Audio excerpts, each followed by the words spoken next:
مساء الفل على كل متابعين قناة حريف أفلام. فيلم النهاردة اسمه Armor.com. الفيلم بيبدأ مع يوتيوبر مشهورة اسمها كاترينا، وبتكون مهتمة بالموضة والأزياء. بتحضر حفلة للموضة مع أختها روبرتا، وبيتكلموا مع بعض لحد ما بيجي مدير المبيعات، فبتروح كاترينا عشان تسلم عليه، وبيكون معجب بيها وبشهرتها وبيقدمها لكل الموجودين، وكمان بيطلب منها تختار طقم يكون هدية ليها. ولما بتختار الطقم بيلاقوا ان السيستم واقع ومش هيقدروا يسجلوه، فبيطلب منها المدير تتصل بخبير الانترنت علشان يجي يشوف لهم المشكلة. بنشوف خبير الانترنت اللي اسمه فرناندو بيكون قاعد مع صحابه اللي بيساعدوه، وبيبقى يوتيوبر ناجح لكن لسه على قده. بتجيله مكالمة عشان يروح الحفلة ويظبط لهم السيستم، ولما بنشوفوا كاترينا هي وصحابها بيتريقوا على لبسه لأنه مش من طبقتهم، وبيروح للكمبيوتر وبيقدر يحل المشكلة بكل بساطة وبيمشي. بعدها بتتكلم كاترينا مع الصحفيين وبتبقى مبسوطة بشهرتها، وفجأة بتجيلها رسالة إن حبيبها صورها صور مش كويسة وممكن يفضحها، ولازم تتصرف بسرعة قبل ما ينشرها على النت والناس تشوفها. فبتسأل كاترينا صاحبتها عن خبير الانترنت ده، وبتعرف انه هاكر شاطر جدا، وبتقول لها صاحبتها انه لسه ماشي ولو خرجت ممكن تلحقه. وبالفعل بتلاقيه وبتنده عليه عشان يساعدها وبيوافق. بيروحوا البيت عنده وبيعرف يوصل للشخص ده، وبيقول لها انه بعت الصور ل6 اشخاص بس لحد دلوقتي، وبيقدر يخترق تليفوناتهم ويمسح الصور من عندهم كلهم ما عدا تليفون حبيبها، لانهم لازم يوصلوا لتليفونه يمسحوها بنفسهم. فبتقول لفرناندو انها تعرف مكانه وبتاخده معاها علشان يروحوا يمسحوا الصور. بيوصلوا للجيم اللي هو فيه وبيلاقوا تليفونه في غرفة الملابس، ولما بيمسحوا الصور بيظهر لهم فجأة، فبتقول له انه انسان زبالة وعرفت اللي هو عمله، وبيكون فرناندو مسح الصور خلاص. وعشان تغيظ حبيبها اكتر بتقول له ان فرناندو يبقى حبيبها الجديد، وبتاخد تليفونه وبترميه في المية. وبعدها بيروحوا مكان يقعدوا مع بعض، وبيحكي لها عن حياته وانه يوتيوبر في بداية رحلته، وبقى عنده 5000 مشترك وفخور جدا بنفسه، لحد ما بتيجي العربية اللي هتوصلها وبتمشي. وبعد كام يوم بيروح فرناندو الشركة اللي شغال فيها وبيتكلم مع صديقته، وبتقوله ان كاترينا على وصول لانها نسيت حاجتها وجاية تاخدها. ولما بتوصل بتسلم عليه وبتشكره تاني على وقفته معاها، وبتعرض عليه تعزمه على الغدا عشان ترد له الجميل. فبيقول لها انه عامل حفلة مع صحابه على قدهم يعني، وبيعرض عليها تيجي الحفلة، فبتقوله انها موافقة طبعا وبتكون متحمسة. ولما بيجي يوم الحفلة بتقدر كاترينا تقنع أختها روبرتا تيجي معاها، ولما بيوصلوا بتقول لها روبرتا إن المكان وحش قوي ومش مناسب ليهم، لكن كاترينا بتكون مبسوطة وبيروحوا علشان يسلموا على فرناندو، وبيعرفهم على أصحابه باندا ولانشي، وبيقول لهم إنها حفلة تنكرية ولازم يغيروا هدومهم، لكنهم بيرفضوا وبيدخلوا الحفلة بهدومهم عادي. الجو بيعجب كاترينا جدا وبتغير هدومها زيهم وبتندمج معاهم على عكس أختها. ولما بيتكلموا مع بعض اكتر بتعترف له كاترينا انها بتحبه وانه شخص مختلف عن كل اللي عرفته قبل كده. ومن اليوم ده بيقربوا لبعض اكتر وبيخرجوا مع بعض، وكمان بيروح معاها حفلاتها، وبتبدا الناس تاخد بالها من علاقتهم. وفي مره بتتكلم مع كاترينا وبتقول له انها تعرف شخص اسمه فيليب يقدر يساعده عشان يبقى يوتيوبر ناجح.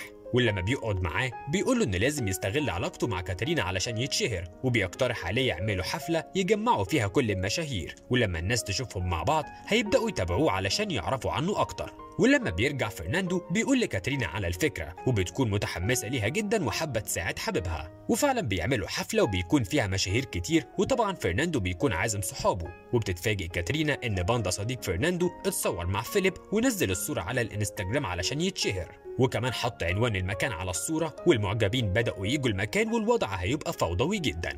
ولما بتروح علشان تحكي لفرناندو بتكون متعصبه، فبيزعل منها وبيمشي. بعدها بتروح له عشان تصالحه وبتقول له انها ما كانتش تقصد، فبيسامحها على طول وما بيكونش زعلان. وفي يوم بيكونوا نايمين جنب بعض، بيصحى فرناندو وبيصورها وهي نايمه وبينشر صورتها، ولما بتصحى بيكونوا مبسوطين وهم مع بعض ومتفاهمين جدا.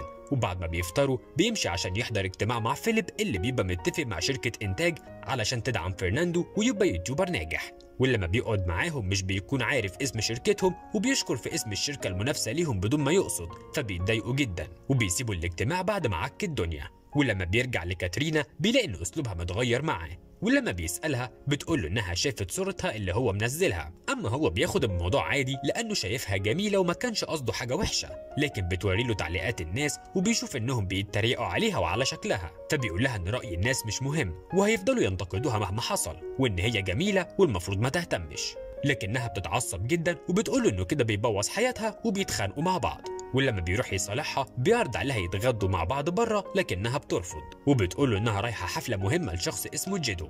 فبيقول لها مفيش مشكلة، هغير هدومي ونروح سوا، لكنها برضه بترفض وبتروح لوحدها. بيزعل منها جدا وبيروح يقعد مع صحابه وبيفضل مهموم لحد ما بيشوف صورها في الحفلة مع جيدو وهما مع بعض ومبسوطين، فبيتضايق أكتر وبيقرر يروح الحفلة عشان يشوف الوضع بنفسه.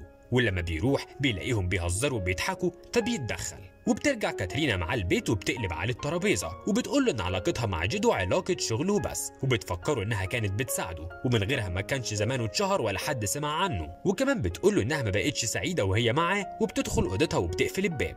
بياخد فرناندو حاجته وبيمشي من بيتها وبتبقى عارفة انها خسرته من بعد المشكلة دي. بيعدي الوقت وكل الناس بتعرف انهم بعدوا عن بعض، وبيحاول فرناندو يتخطاها بلعبه مع اصحابه لكن برضه مش بيقدر ينساها، وهي كمان بتفضل حزينة ومش بتعمل حاجة في حياتها لحد ما بتيجي اختها تتكلم معاها عشان تساعدها، وبتقول لها ان الحياة مش بتقف على حد ولازم تكمل شغلها وتنساه. وبالفعل بتروح كاترينا الشركة عشان تشتغل مع جيدو، لكنها بتكتشف انه ما كانش معتبر علاقتهم شغل وبس، وبيفضل يقرب منها وينزل صورهم مع بعض، وكمان بيعرض عليها يعزمها على العشاء وبتوافق.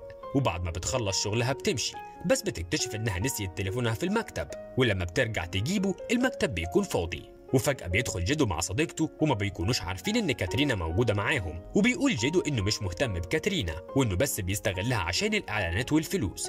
في الوقت ده بيكون فيليب كلم فرناندو وبيقوله ان في اجتماع تاني مع اشخاص مهمة وممكن يساعدوه في مسيرته، وبيروح يقابلهم وبيكون اتعلم من غلطته الاولى وبيقدر يقنعهم بافكاره، وبيتفقوا معاه انهم هيدفعوا له فلوس ويدعموا قناته مقابل انه يعمل لهم اعلانات لمنتجاتهم. وبيروح لاصحابه عشان يحتفل معاهم وبيبقوا مبسوطين جدا انهم بينجحوا. في نفس الوقت بتكون كاترينا منزله فيديو بتحكي فيه عن حياتها وهي حزينه جدا، وبتقول انها وثقت في ناس ما كانوش يستحقوا ثقتها، واننا المفروض نقرب من الناس اللي بتحبنا على طبيعتنا مش اللي بيحبونا علشان مصلحتهم. ولما بيشوف فرناندو الفيديو بيتأثر بيه، وبعدها بيبعت لها فيديو لكنها مش بتشوفه. بتيجي روبرتا وبتقول لكاترينا انها اتعرفت على حد من ابلكيشن وشخصياتهم طلعت متشابهه وانها رايحه تقابله وتشوفه لاول مره، وبتطلب منها تيجي معاها فبتوافق عشان تغير جو بالمره. ولما بيوصلوا بيبقوا مستنيين الشخص ده بيتفاجئوا ان الشخص ده هو باندا، وبيكون فرناندو معاه طبعا. بيروح باندا عشان يتكلم مع روبرتا وبيقعوا في حب بعض بسرعه وبيندمجوا جدا. في نفس الوقت بيحاول فرناندو يتكلم مع كاترينا وبيقول لها انه اكيد الصدفه دي حصلت عشان تجمعهم من تاني، وبيقول لها انه حاول يوصل لها لكنها ما كانتش بترد عليه، وكمان بعت لها فيديو وهي ما شافتهوش، فبتقول له انها مش مستعده ترتبط دلوقتي وناويه تغير حياتها، وكمان هتسافر عشان تدرس في ميلان، وبتاخد بعضها وبتمشي. بتروح كاترينا لمكان وبتتفرج على الفيديو بتاع فرناندو، وبتتفاجئ انه فيديو كرتوني صممه بنفسه عشان يحكي عن قصة حبهم. بتفرح بيه جدا وبتبقى في غاية السعادة. فجأة بيجي فرناندو بيقول لها انه بيحبها قوي وانها الشخص الوحيد اللي بيقدر يخليه مبسوط، وكمان بيطلب منها يسافر معاها ميلان علشان يفضل جنبها ويدعمها. فبتفرح جدا من كلامه وبتوافق، وبيرجعوا علاقتهم تاني. وبكده يكون الفيلم خلص. لو عجبك الفيديو ما تنساش تدوس لايك وتشترك في القناة وتفعل جرس الصفحة عشان يوصلك كل فيديوهاتنا الجديدة.